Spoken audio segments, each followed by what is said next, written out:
Index 5/6 అనుకుందామండి. అంటే మిథున రాశేమో రాశి అవుతుంది, మేష రాశేమో లగ్నం అవుతుంది. సో ఇండెక్స్ ఆర్పి వచ్చేసి 1 అనుకుందామండి. ఇక ఇవి ఫిక్స్డ్, ఒక పర్సన్ కి ఈ ఫిక్స్డ్ అంటే వేలి ముద్ర లాంటి అనమాట. ఏలి ముద్రలు ఒకరికి ఒకేలా ఉండవు కదా, అలాగే జన్మ వైబ్రేషన్ కూడా ఇలా ఉంటుంది. దీన్నే జన్మ వైబ్రేషన్ అంటాం, ఇండెక్స్ ఆర్పి. ఇప్పుడు మీ లైఫ్ లో జరిగే ప్రతి విషయము దీనితో హార్మోనీలో ఉండాలి. చూడండి ఇప్పుడు వచ్చింది ఆ పదం హార్మోని. హార్మోనీలో ఉండాలి. హార్మోని అంటే చెప్పుకున్నాం, 3 విషయాలు ఉన్నప్పుడు 2 విషయాల మొత్తం 3వ విషయానికి సమానం కావాలి. ఇప్పుడు ఇక్కడ 2 విషయాలు ఫిక్స్డ్ మన లైఫ్ కి, ఇండెక్స్ ఆర్పి అనే 2 విషయాలు ఫిక్స్డ్. ఇక 3వ విషయం మన లైఫ్ లో ప్రతిసారి వస్తుంటది. ఏంటది?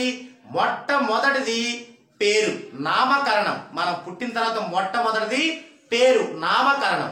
దాని యొక్క వైబ్రేషన్ ఎంత ఉండాలి అంటే 5 + 1 6 ఉండొచ్చు, 6 + 1 7 ఉండొచ్చు. ఇంకా ఏముండొచ్చు? ఇక్కడ 1 రావడానికి 5 కి 5 యాడ్ చేయాలి, 5 ఉండొచ్చు. ఇక్కడ 1 రావడానికి 6 కి 4 యాడ్ చేయాలి, 4 ఉండొచ్చు. ఇక్కడ 5 రావడానికి 1 కి 4 యాడ్ చేయాలి, ఆల్రెడీ ఉంది.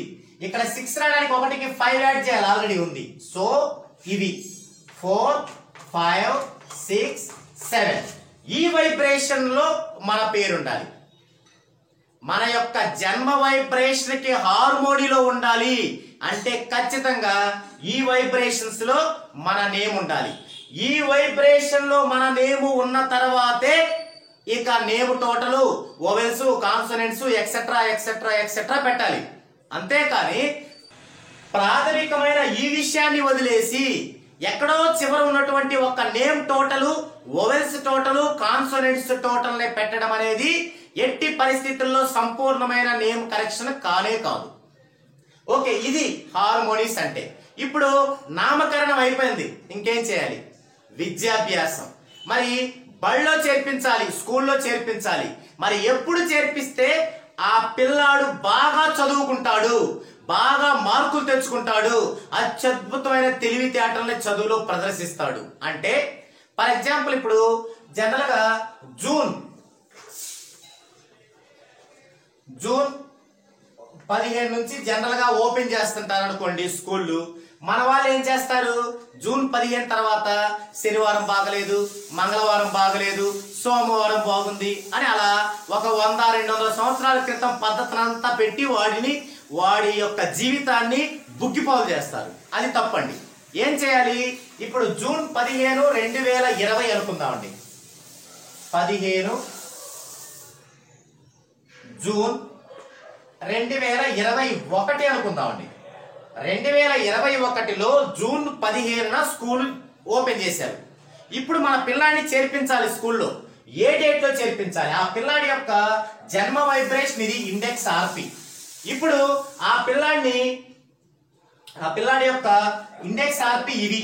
ఇప్పుడు ఈ పిల్లాడిని ఎప్పుడు స్కూల్లో జాయిన్ చేయించాలి అంటే ఈ డేటు, మంత్, ఇయర్ మొత్తం కూడుకుంటే 4 5 6 7 వచ్చే రోజుల్లో చేర్పించాలి. అంటే ఇప్పుడు చూడండి, 1 5 6 6 12 2 14 2 16 1 17 1 + 7 8 వచ్చింది. జూన్ 15న స్కూల్ తీస్తున్నారు.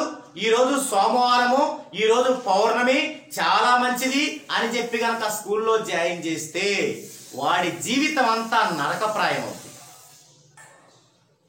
ఇప్పుడు 8 చేయకూడదు. 16 వస్తే 9 వచ్చింది, 17 వస్తే 1 వచ్చింది, 18 2 వచ్చింది, 19 3 వచ్చింది, 24 వచ్చింది. సో 20వ తారీఖు చూడండి, 26/2021 2 8 10 12 13 వచ్చింది, 1 3 4. సో ఇతని యొక్క హార్మోనీలో ఉంది 4. అది ఎన్నో తారీఖు? 20వ తారీఖు, జూన్ 20. జూన్ 15న స్కూల్ ఓపెన్ చేస్తే జూన్ 20న చేర్పించాలి మనం ఈ పిల్లాడిని. ఆ రోజు మంగళవారం అయినా చేర్పించాలి, అమావాస్య అయినా చేర్పించాలి. ఎలాంటి బ్యాడ్ డే అనుకున్నా కూడా చేర్పించాలి. అతనికి అద్భుతమైనటువంటి గుడ్ డే అవుతుంది. అతని యొక్క విద్య బాగుంటది, పుట్టుకతోనే అతనికి ఏదైనా దోషం ఉన్నా పోయింది, కంప్లీట్ సక్సెస్ఫుల్ అవుతారు. ఇది నెక్స్ట్ విద్యాభ్యాసం అయిపోయింది. నెక్స్ట్ ఏంటి? కెరీర్ లో సెటిల్ అవ్వడం. మరి కెరీర్ లో సెటిల్ అవ్వాలంటే డిగ్రీ వరకు చదివాడు, ఆ సర్టిఫికేట్లు పట్టుకున్నాడు, ఒక కంపెనీకి జాబ్కి వెళ్ళాలి. సరే వాళ్ళకి రికమెండేషన్లు ఉన్నాయి, ఇంకా ఎక్సెట్రా ఏమో ఉన్నాయి, వెళ్ళాలి. వెళ్ళగానే మొహమాటం కోసం ఏమో వాళ్ళు చేర్చుకున్నారు. ఆ చేర్చుకునే రోజు యొక్క వైబ్రేషన్ కనుక దీనిలో లేకపోతే ఆ జాబ్ అతను చేయలేడు, శాలరీ ఎక్కువ రాదు, మానసికంగా సుపీరియర్స్ తో టార్చర్ అనుభవిస్తుంటాడు. సో ఇంకా అక్కడి నుంచి మొదలు పెట్టుకుంటే తన కెరీర్ మొత్తంగా జాయిన్ అవటం మానేయటం, అస్సలు స్థిరత్వం ఉండదు. అదే మనం హార్మోనీలో చూసుకొని ఈ యొక్క డేట్లు వచ్చే దానిలో, ఈ యొక్క వైబ్రేషన్ వచ్చే డేట్లో గనక అతను అప్లికేషన్ పెట్టుకోవడం కానీ ఇంటర్వ్యూకి వెళ్ళడం కానీ చేస్తే అద్భుతంగా జాబ్ లో రాణిస్తాడు, నెంబర్ 1 పొజిషన్ లో ఉంటాడు, కెరీర్ చాలా సెటిల్డ్ గా ఉంటుంది. ఓకే, సెటిల్ అయిపోయింది. నెక్స్ట్ వివాహం. మరి వివాహానికి పెళ్లి చూపులకి వెళ్ళాలి. ఇక్కడ కూడా మనం మళ్ళీ పాత చింతకాయ పచ్చడికే వెళ్తాం. ఒక చిన్న పంచాంగం పట్టుకొని కూర్చునే వాళ్ళ దగ్గరికి వెళ్తాం. పెద్ద చదువులు చదివిన మనం వెళ్ళి ఈ రోజు మంచిదేనా కాదా, మంచిదే, దివ్యంగా ఉంది, శుభంగా ఉంది, వెళ్ళండి. ఏంటి మంచిది? ఇక్కడ మన వైబ్రేషన్ తో పని లేకుండా, క్యాలిక్యులేషన్ లేకుండా మినిమం గంటన్నర పట్టిద్ది మంచిదా కాదా చెప్పడానికి. ఒక చిన్న బుక్ పెట్టుకొని మంచిదంటే తల ఊపుకుంటే వెళ్ళిపోతే ఎలా బాగుంటుంది లైఫ్? ఒక్కసారి అర్థం చేసుకోండి. ఇది హార్మోనీస్ అంటే. అప్పుడు పెళ్లి చూపులకి మీ యొక్క హార్మోనీస్ వైబ్రేషన్ వచ్చే డేట్ లో వెళ్ళండి. అద్భుతమైనటువంటి మీకు కోఆపరేట్ చేసేటువంటి లైఫ్ పార్ట్నర్ లభిస్తారు. లైఫ్ పెళ్లితో మంచి టర్నింగ్ అవుతుంది, అద్భుతంగా ఉంటుంది, మంచి సంతానం కలుగుతుంది, ఎక్సలెంట్ గా వెళ్ళిపోయింది. ఓకే, నెక్స్ట్ అయిపోయింది. ఇక మనం సంతానం సిజేరియన్ ఆపరేషన్ చేయాలనుకోండి, అప్పుడేం చేయాలి?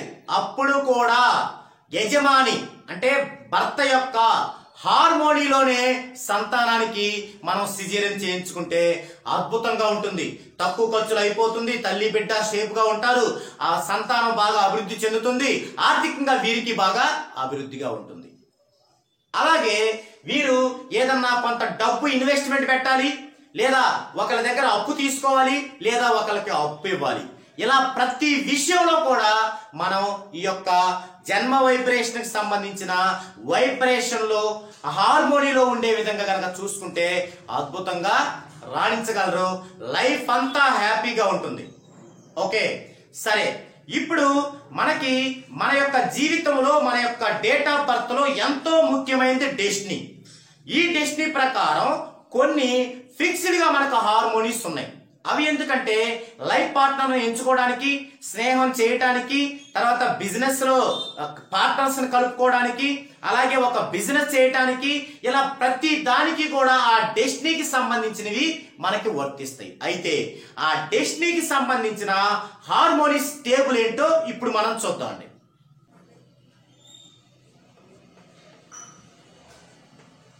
Harmonies table. Destiny, harmonies. 1 destiny ఉన్న వాళ్ళకి 1, 3, 5, 7 హార్మోనీస్. 2 డెస్టినీ ఉన్న వాళ్ళకి 2, 4, 8 హార్మోనీస్. 3 డెస్టినీ ఉన్న వాళ్ళకి 1, 3, 5, 6, 7, 9 హార్మోనీస్. 4 డెస్టినీ ఉన్న వాళ్ళకి 2, 4, 8 హార్మోనీస్. 5 డెస్టినీ ఉన్న వాళ్ళకి 1, 3, 5, 7 హార్మోనీస్. 6 డెస్టినీ ఉన్న వాళ్ళకి 3, 6, 9 హార్మోనీస్. 7 డెస్టినీ ఉన్న వాళ్ళకి 1, 3, 5, 7 హార్మోనీస్. 8 డెస్టినీ ఉన్న వాళ్ళకి 2, 4, 8 హార్మోనీస్. 9 డెస్టినీ ఉన్న వాళ్ళకి 3, 6, 9 హార్మోనీస్. ఇవి హార్మోనీస్. ఇప్పుడు 1 డెస్టినీ ఉన్న వాళ్ళకి ఇవి హార్మోనీస్. అంటే ఇవి డెస్టినీలుగా ఉన్న వాళ్ళతో స్నేహం చేయొచ్చు, ప్రేమించవచ్చు, పెళ్లి చేసుకోవచ్చు, బిజినెస్ పార్ట్నర్స్ గా కలుపుకోవచ్చు, ఇలా రకరకాలుగా అది బాండింగ్ బాగుంటుంది. అలాగే ఈ వైబ్రేషన్ వచ్చేటువంటి నేమ్ ఉన్న కంపెనీలో జాయిన్ అవ్వచ్చు, ఈ వైబ్రేషన్ వచ్చేటువంటి నేమ్ ఉన్న ఊర్లో జాబ్ కానీ బిజినెస్ కానీ చేయొచ్చు. ఈ వైబ్రేషన్ వచ్చేటువంటి హౌస్ నెంబర్ లో రెంట్కి ఉండొచ్చు. ఈ వైబ్రేషన్ వచ్చేటువంటి నెంబర్ గల బైకు లేదా కారు తీసుకొని అద్భుతంగా రాణించవచ్చు. ఇలా ప్రతిదీ మనం ఈ యొక్క హార్మోనిక్స్ లోనే చూసుకుంటాం. చూసారు కదండి, ఇవి హార్మోనిక్స్ అంటే.